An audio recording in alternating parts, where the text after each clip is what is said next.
How to apply for jobs through Jooble. Ready to send out applications? Applying through Jooble is straightforward. Search for a job and tap any listing to open the full description. Look for the apply button. Jooble will either take you to the employer's website or show an on-page form.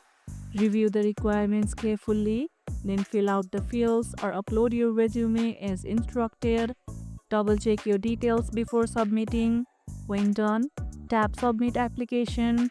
Some employers may also require a cover letter or additional information. Keep a clean, updated resume ready so you can apply faster without rewriting everything each time. How many jobs are you planning to apply to today? Let us know about it in the comments below. And that's how you can apply for jobs through Jooble. And if this video helped, hit the like button, share it, subscribe, and leave a comment. Thanks for watching, and I'll see you in the next one.